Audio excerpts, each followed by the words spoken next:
Hey guys, welcome back to my channel. Thank you very much for joining me. For this video, we're going to be continuing the multiple choice series. And here we go. So the first question says express 4 and 3/8 as a decimal correct to three significant figures. All right, so we know that 3/8 as a decimal is equal to 0.375. All right, guys, and so these are some small fractions. You need to know how to write them as decimals, because at times, in times like these, you will need that knowledge. So 4 and 3/8. So if 3/8 is 0.375, so if you should add this to 4, you will get 4.375. All right, because you may be wondering why I did this. It's a small plus sign between these two that basically combine them to form one mixed fraction. So after having that, guys, we round this number to three significant figures.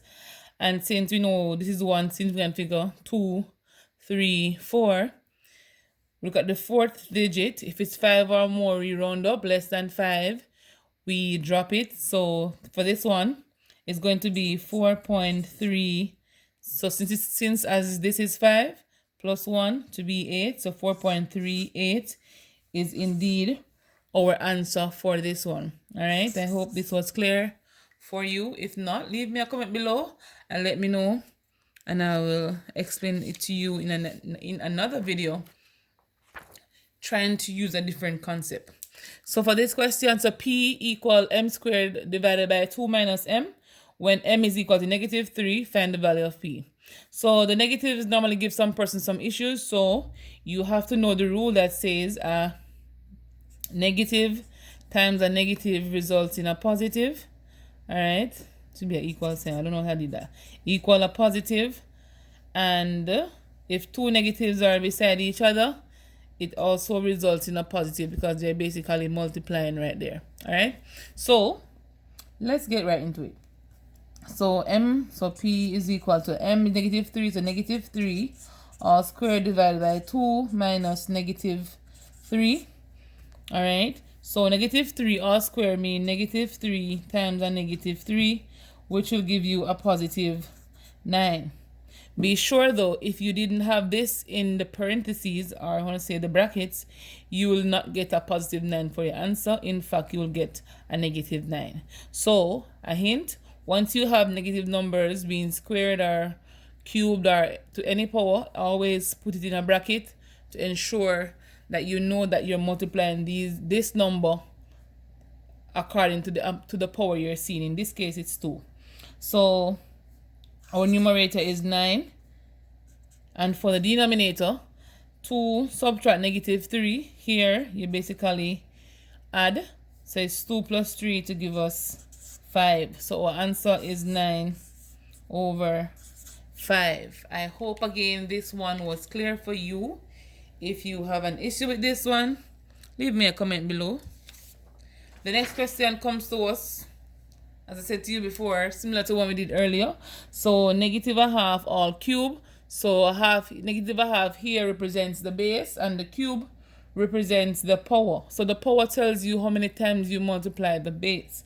So it's -1/2 times -1/2 times -1/2, and you basically multiply across. So 1 times -1, -1, that's a +1.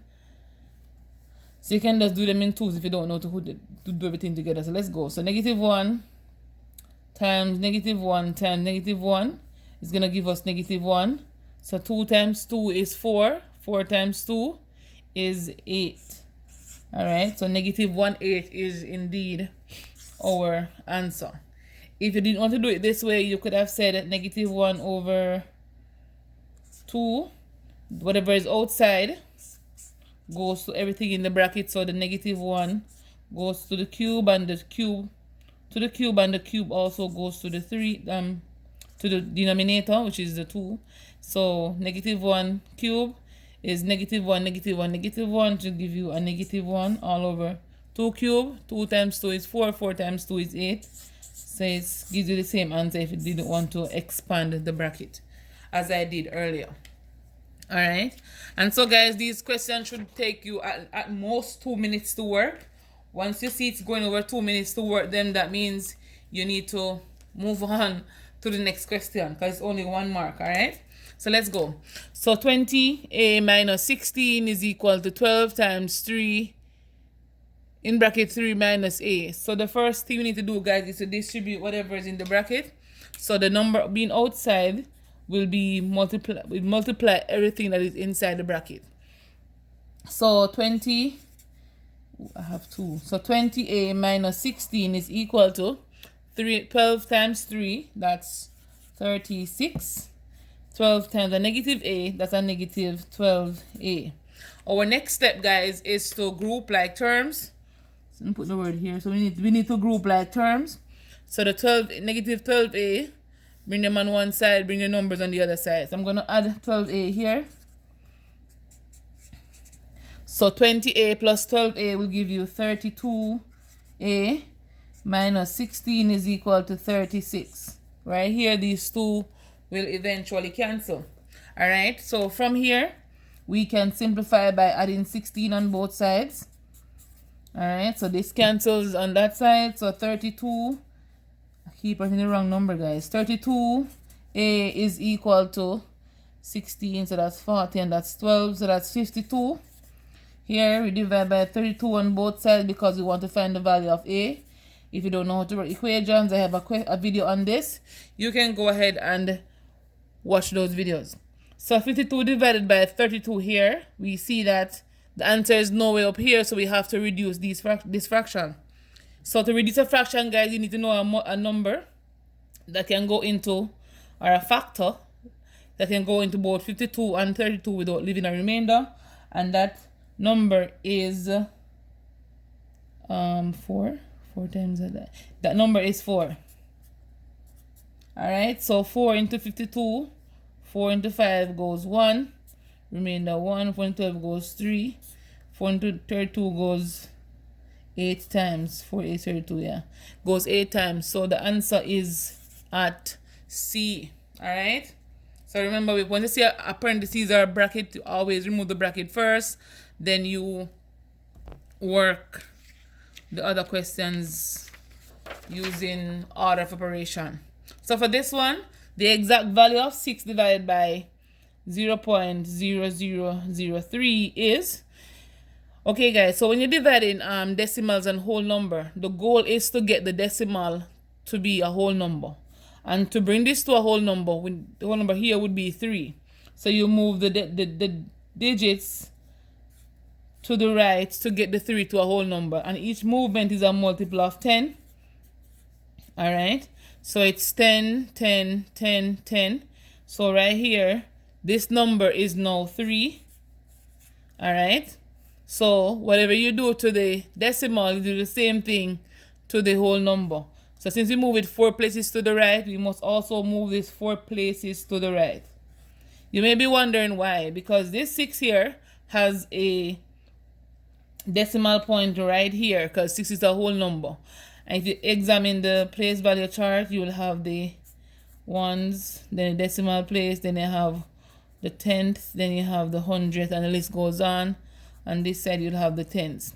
All right. So 6 is 6 ones, so the decimal point is right here, similar to the one that's right here. So with that said, you move 4 places to the right to do the same thing for this one. So you use zeros as placeholder as it relates to that one. So it's gonna be 60,000 divided by 3. So from this, you know that 6, if you want to, you can write it in the division format and cancel. So here you see we have 20,000 for our answer. All right. So pretty simple, guys. So the best thing to do is, and the simplest thing to do, is to convert the decimal to a whole number, and then whatever you do to the decimal, you do the same thing to the whole number. So it's balancing out on each side. All right. So C is the answer for this one. The next one says the square root of 181 lies between what? So right here, we know that the square root of 13 is 169. The square root of 14 is 196. So we know that 46 and 45 are basically out. So this square root of 12 is 144. 13 is 169. 13, 169. 11, 11 much 121. 121. So already we see that the square root of 181 lies between which of them? So we see that 181 is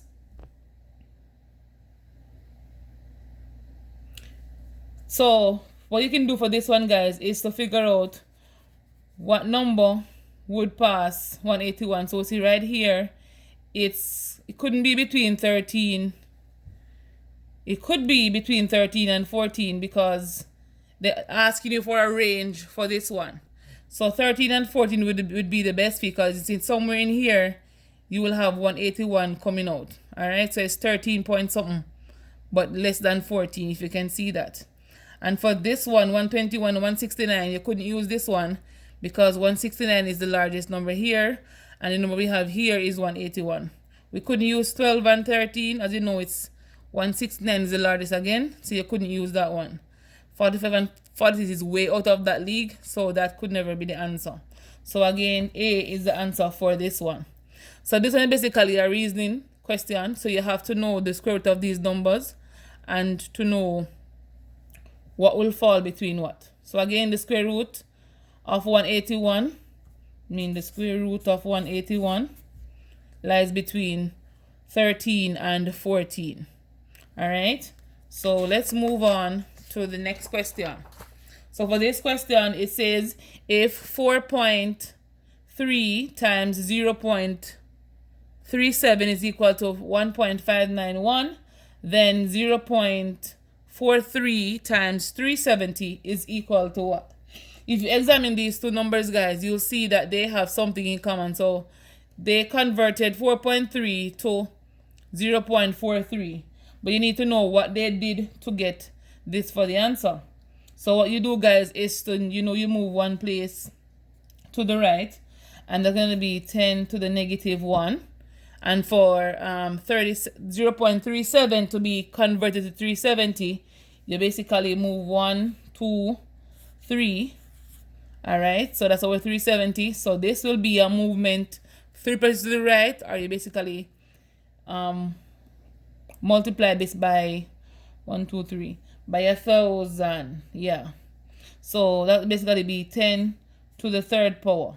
All right, so having this, you see that if you simplify 10 to the negative 1 and 10 to the 3, you'll get 10 to the second power. So 10 to the second power is basically multiplying this number here by 100 to give you the final answer when you multiply 0.43 times 370.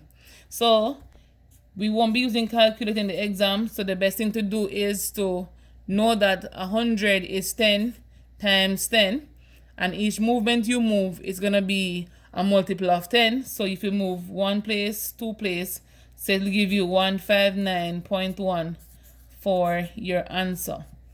All right, so it's the goal of this is to find the simplest way that you'll give you the answer. If you cannot work it like this, guys, you can't observe that these two are basically the same thing, only that they multiply or they change it to significant figure, to standard form, to standard form, you can go ahead and multiply 370 by 0.43 and get your answer. Okay, so the answer for this one is 159.1. All right, so let's move to the next question for this batch. So 11.1 divided by 0.01 is equal to what? As I said to you before in the previous question, something similar to this one. Once you have decimals and they're dividing, the goal is to convert the decimal to a whole number. And once you convert decimal to a whole number, whatever you do to the decimal, you do the same thing to the whole number. So right here, I want to get this to a whole number, so I move two places to my right. So it's 10 times 10. All right, so if you multiply this by 100, it should give you 1. So if you move 2 places to your right here, do the same thing on this side. Multiply that again by 100. So that's 10 and that's 10. Here we have a space. So you can hold a 0 for a space holder. So decimal point is no longer here, but it's now here. So this number will be 1110 divided by 1, which is the same 1110 or 1110. So the answer for that one is at D. All right, guys. So thank you very much for watching. Remember to like, share, comment, subscribe, tell a friend about me. Let them come over and learn something. As you know, I have a lot to offer. And the exam is around the corner, guys. And I must apologize for being absent. Guys, I'm trying to work this thing out. But guess what? We are here. Let's get on. I'll see you on my next video.